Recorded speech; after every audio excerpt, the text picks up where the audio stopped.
আলহামদুলিল্লাহ। আজকে সকাল থেকে আমার মনটা এত খারাপ ছিল, আমার আরেকটা মুরগি থেকে অনেকগুলো ডিম নষ্ট হয়ে গেছে।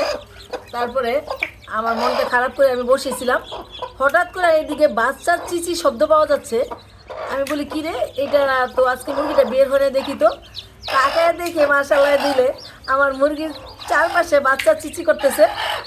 এখন মানে আমার মনটা অটোমেটিকলি ভালো হয়ে গেল। আমি আজকে খুব হ্যাপি। এই বাচ্চাগুলো একা একা বের হয়েছে মাশাআল্লাহ দিলে। এটাও বের হবে, এটাও কিন্তু বের হবে। এই যে এভাবে রেখে দিই না।